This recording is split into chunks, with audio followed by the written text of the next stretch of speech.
Welcome into the Ravens Rundown, powered by Chat Sports. Tyler Jones here with you. So glad to have you with us as we get you all set with everything you need to know for the Baltimore Ravens season finale against the Cincinnati Bengals coming up on Sunday afternoon. We'll preview this game, give you keys to victory, go over the injury report, the playoff picture, and my prediction as well coming up at the end of the show. Before we get to any of that, though, I need you to go ahead and smash the like button on today's video. I've been told that it's scientifically proven that if you like today's video, that the Ravens' chances of winning go up. And last week, when the Ravens did not beat the Steelers, probably had something to do with we didn't get enough likes on the video last week. So don't be that guy. Don't jinx it. Go ahead and smash that like button, and we'll get started with today's show.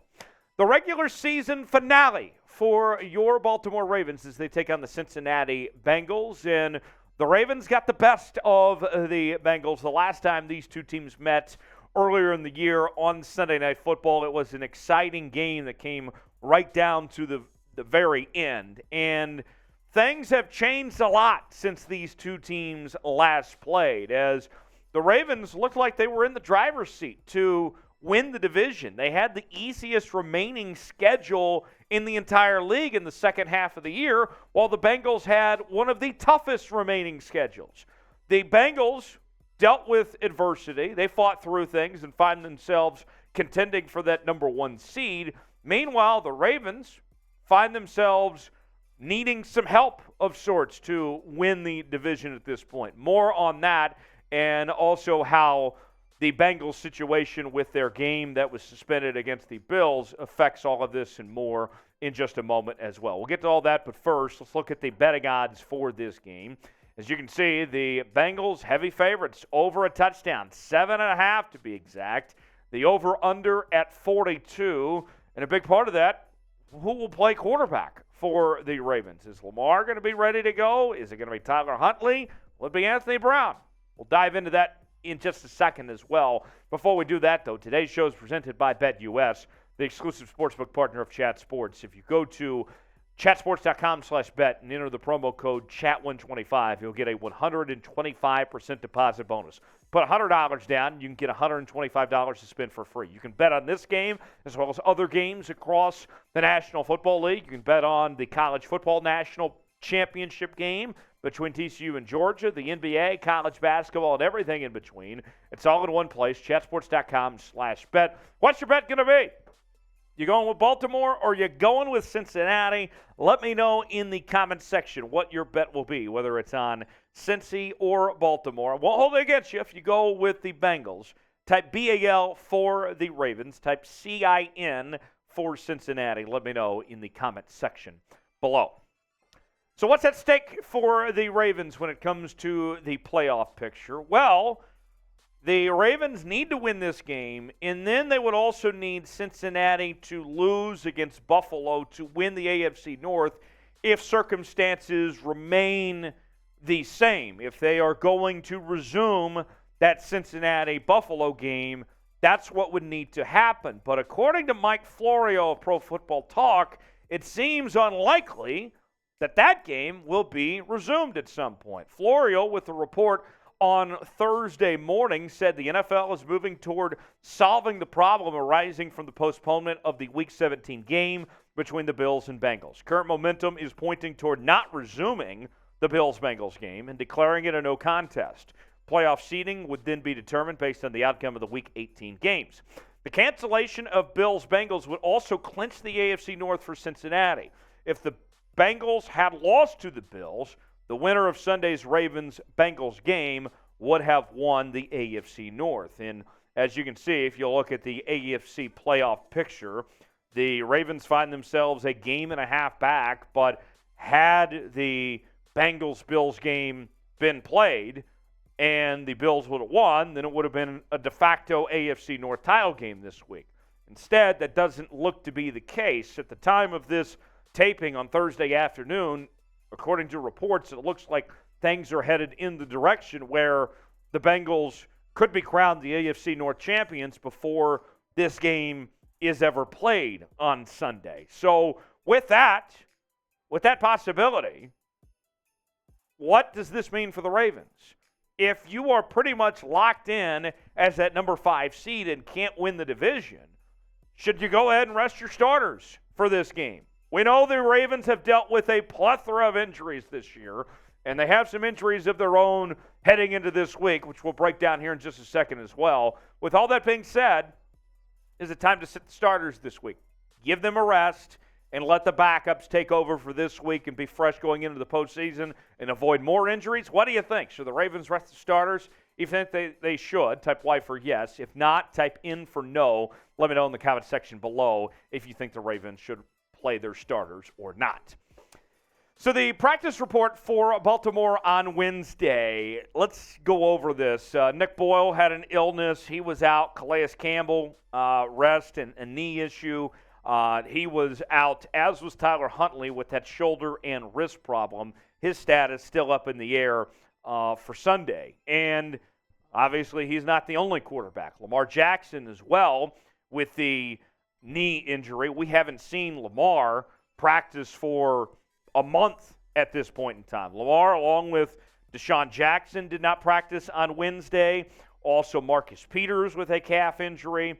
And Kayvon Seymour with a finger injury. They all did not practice. There was other guys on Wednesday that didn't practice for rest, but those 7 injuries were the ones that were directly affected when it came to of the 7 guys that missed practice were directly affected by injuries themselves. John Habaugh was asked about Lamar's status, as it's been, we mentioned, quite some time now, and it was just a couple weeks ago that Shefty was talking about that Lamar potentially could make that comeback, but it just hasn't happened. And according to John Harbaugh, he declined to really talk about it. I'm just going to leave all that stuff alone. I'm going to focus on the game and just get ready to coach our guys and have our guys get ready to play the game. So a non-answer, but nothing that would seem to point to a good chance of Lamar being able to give it a go. So not great there as far as Lamar's status. I would highly doubt that we see him this week based on those indications there, kind of reading between the lines. So with that, let's go ahead and get to our keys to victory for the Ravens. And for me, it's the next man up approach, okay? Tyler Huntley, whether he starts or Anthony Brown, whoever it may be, one of those guys is going to have to step up and be ready to go. And Tyler Huntley, I'll be honest, I've been kind of disappointed in since he took over for Lamar Jackson. I understand that the system stays the same from Huntley to Lamar, but Huntley, I don't think, has lived up to what's expected of him as a backup quarterback. He hasn't had a single game yet with over 200 yards passing this year. He's got to do a better job of throwing the football. And then if Huntley can't give it a go, then you got Anthony Brown, who we just haven't seen a whole lot of. Anthony Brown, former undrafted free agent quarterback out of Oregon. When you watch the tape on Anthony Brown, there's a lot of raw talent and athleticism there, but I still don't know much. And we've seen him a little bit this season when Huntley got hurt in that Pittsburgh game, but there's just a lot of great unknown. And the realistic expectations of a undrafted young quarterback like that, somebody's got to step up. Somebody's got to play well and make plays at that quarterback spot. One of the two, we'll see. Got to establish the run. And J.K. Dobbins has been fantastic since returning from injury. I've been very impressed. This is the best we've seen J.K. Dobbins play in a very long time. I like what I've seen from him since getting 100% of back from injury. But also, don't forget, Gus Edwards as well. Gus Edwards only had, 3 carries last week for this Ravens team. And so I'm looking at both those guys. JK's the one I would turn to that I would prefer to get the workload. But if you can balance off the two and get Gus Edwards more involved and have that thunder and lightning thing going on, then that's a win-win. You look at the numbers for Dobbins the last 4 games, and, I mean, just solid all around in these 4 games. 93 yards last week against Pittsburgh. The game against the Falcons had 59 yards. That was the lowest of the 4. But then back-to-back 100-yard games in Week 15 and Week 14. J.K. Dobbins is averaging about 100 yards per game in the last 4 games. It's been very impressive what we've seen from J.K. Dobbins. Got to establish the run. I think JK's your guy for that, but don't count out Gus Edwards either. Let's see them work together and make the most of running the football there. So how would you grade J.K. Dobbins since his return? For me, it's an A. I don't know how it couldn't be an A, but be a tough judge. If it's a lower grade than A, tell me why it's lower than A. B, C, D, or F, which at this point, if it's D or F, I mean, you're just a clown if you're giving them that type of grade. But nonetheless, let me know in the comment section, how would you grade J.K. Dobbins since his return to the lineup for the Ravens? Number 3 on our keys to victory for Baltimore is pressure on Joe Burrow. And you look at Joe Burrow in his time in Cincinnati, and the calling card, the big issue of sorts that's happened with Joe Burrow in his time there with the Bengals is the offensive line has not protected Joe Burrow, that they have not done a good job of keeping their quarterback on his feet. And that's been the case time and time again. Even when they went to the Super Bowl last year, that offensive line just looked horrible. This year they got better, but they're still not good. And here's the numbers for you folks. Joe Burrow, he's been sacked 39 times this year. That's the 6th highest in the entire NFL. And keep in mind, too, they barely started last week's game, and the stats didn't count last week in the game that was suspended of that Bills and Bengals game. And so that's 39 sacks in 15 games, might I add you. The Ravens' pass rush has been pretty lethal this year. Tied for 5th in the NFL in sacks. 46 is what Baltimore's been able to put up this year. It has been very impressive. This looks like the Ravens' defense of old, of what we've seen with the pass rush coming along with what they've been able to put together when it comes to getting pressure on quarterbacks all season long. The numbers for this team, Justin Houston, he's found the fountain of youth this year. 9 sacks so far. Justin, the other Justin, with 5.5. Calais with 5.5 as well. Patrick Queen has really come along in the second half of the year with 5 sacks. I mean, you put the 2 and 2 together. The Ravens have a great pass rush, and Cincinnati does a sorry-ass job of protecting their quarterback. To me, this is, if you're trying to compete, if you want to have a chance in this game, you got to get pressure on Joe Burrow. So here's what I want you to do, Ravens fans. This is a little challenge for you. Every comment in the comment section that you go all caps and say, "Go Ravens," that equals 1 sack on Joe Burrow. Okay? So however many sacks you think the Ravens are going to put up, I want you to type "Go Ravens" in the comment section.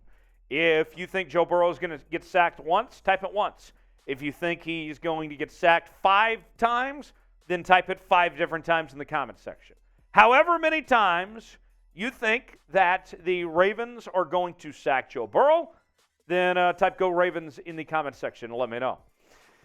Now, folks, we are your playoff destination for Ravens coverage. We're going to be with you throughout the run to the playoffs here on the channel. This is the place to be. If you love your Baltimore Ravens, you need to subscribe for daily Baltimore Ravens coverage.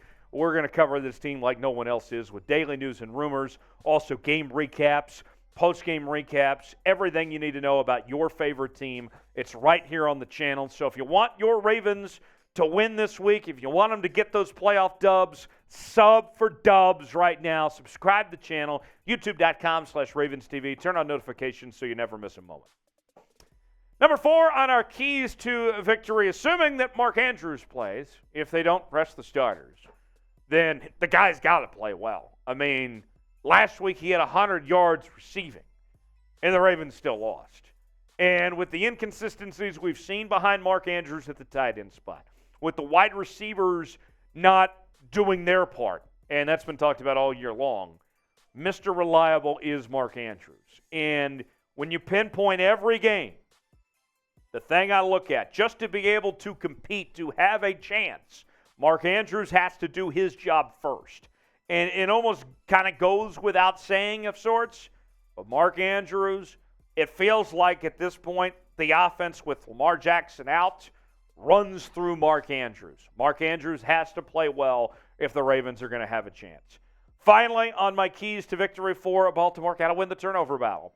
And we mentioned with this Ravens team how well that they've done of getting pressure on quarterbacks this year, how well their pass rush has looked.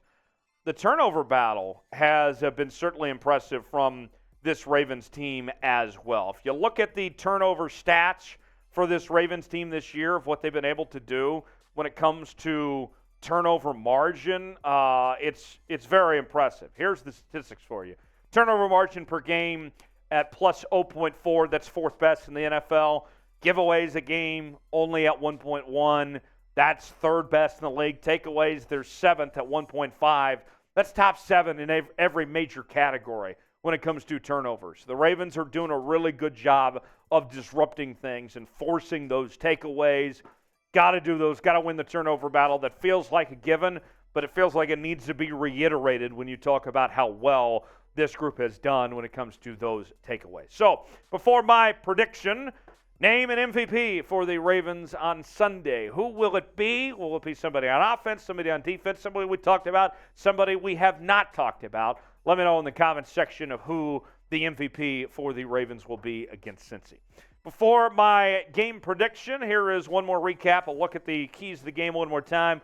Next man up, whether it's Tyler Huntley or Anthony Brown, both guys got to be ready to go. Got to establish the run with J.K. Dobbins and with Gus Edwards. Got to get pressure on Joe Burrow.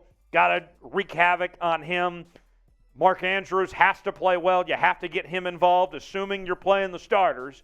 And then you got to win in the turnover battle. Even with all that said, this is bad timing for the Ravens to be playing Cincinnati. Cincinnati is as hot as any team in the NFL. With that, I'm going with the Bengals. Sorry, folks. Hate to break it to you, but I got the Bengals winning this game 27-14 to get the job done and get the victory in this game. So what is your prediction? Let me know in the comment section. Predict the score for Sunday's matchup between the Ravens and the Bengals. We already asked you what your bet was going to be. Now let me know what the score is going to be for Sunday's game. We'll have full post-game coverage right here on the channel. As always, you can interact with me on social media, Twitter, Instagram, and Facebook at Tyler Jones Live, and I'll see you next time right here on the Ravens Rundown. Thanks for joining us.